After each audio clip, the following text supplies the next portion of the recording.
So I built a camper. It's, well, 1/18 scale. Scale it as best as I could. It's made out of, it's got a wood inner, like the frame of it is wood. And then, let's see here. I got coat hangers. I can't remember what they were called, but they're like a dipped coat hanger, and then it's got metal on the inside, which works amazingly for everything I do. So that I get a foldable awning that also extends.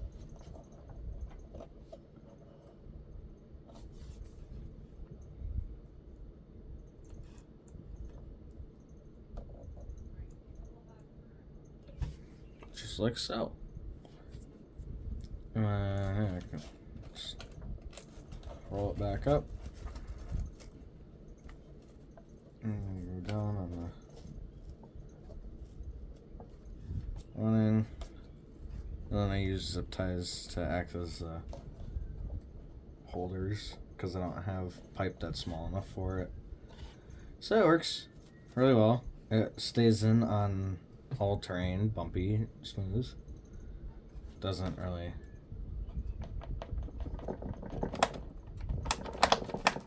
I mean, it can, but it's not that easy to do so. The door is just glued on there. Oh yeah. What you're seeing here is actually plastic outside. So is the door. But it's got really nice texture to it, which is why I like that. I used wood glue and I used a nail gun to attach it. I don't recommend using a nail gun at all. Wood glue would have been sufficient. This was white, and then I spray painted it more of a sandy cream type color. And then I got blue to match the truck and painted that stripe. It did, unfortunately. You can see it in the video too. It's got overspray, even though there was tape on it, which sucks, but I guess it is what it is. Spray painted plexiglass for the windows. It's supposed to be coming out glossier, but it didn't, so it is what it is. And then for the top here, I 3D printed 2 air units and one of those fans for ventilation. The end for the bottom. Yeah, I'll get closer. I got some 632 threaded rod and then welded 632 nut on there.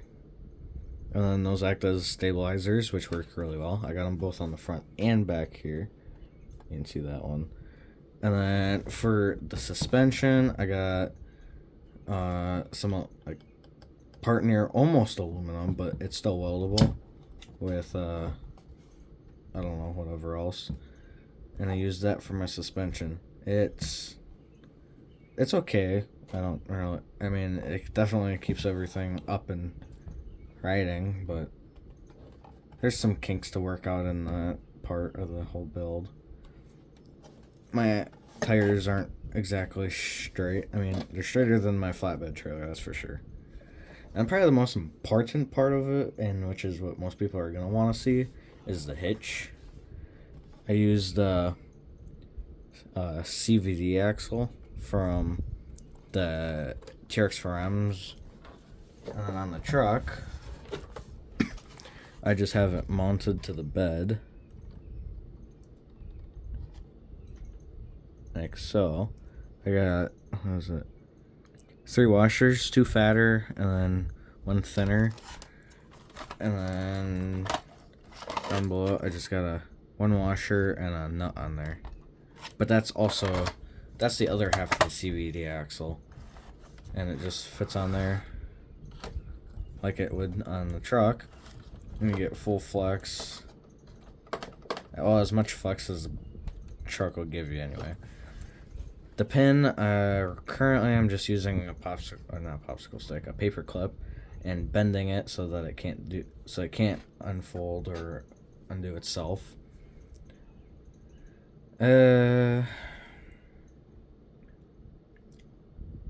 Yeah. Oh, and then for the awning anyway, I used the stock links, the ends of them, so that they can rotate in and out.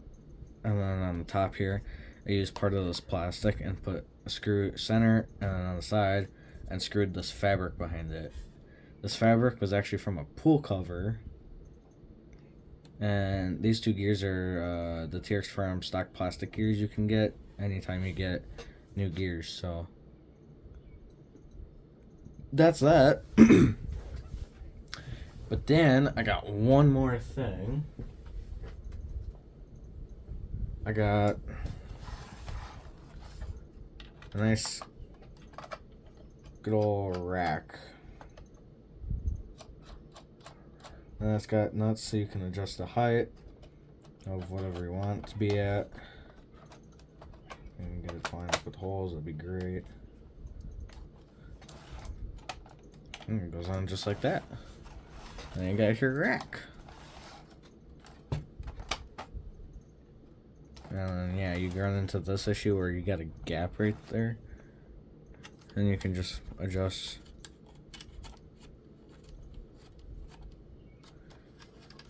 these so that they'd fit it. Now they would be spray painted, so you have so that you can actually tell where the bolts were when they were painted on, so that it sits level. Yeah. I've made 3 of them. I've got 2 for sale at my local hobby shop.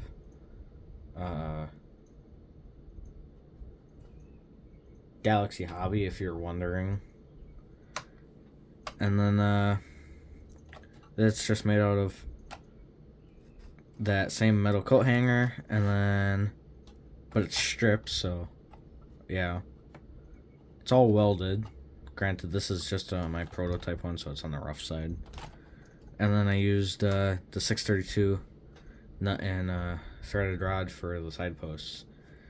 Now it's a little bit of a rough one for me to sell them, just because the attachment style is a bit awkward. I mean, you can easily do it on your truck. You just have to drill 4 holes, and then the threads should keep it down. I mean, I don't really want to pick up on it. Granted, you're not really supposed to anyway. But it can handle pretty.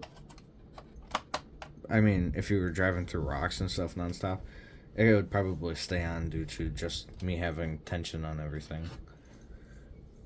But you can always loosen the screws depending, and always lower it more if you really wanted to. Oh yeah, and then I finally just got, oh, I guess you can't really see it. Yeah, I did a modification to my truck too. I lifted up my ESC. I just took some aluminum and mounted it to the front shock towers, and it keeps that up in the cab perfectly, actually. So now I can go through deeper water without trouble. But now you can see it.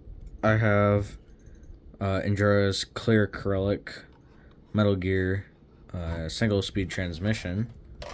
I went with the single speed because the 2-speed sucks with what I do. The 2-speed kept stripping on me, and honestly, I think the single speeds for brushless anyway is far superior than a 2-speed. So yeah, the winch does work too. It's just the control I have for it doesn't I have a 3-way switch and it sucks for it. So I might potentially buy a winch controller for it. If not, well, it still works on the 3-way, just not as good. Otherwise, that's, I think, it. Yeah. Alright, well, thanks.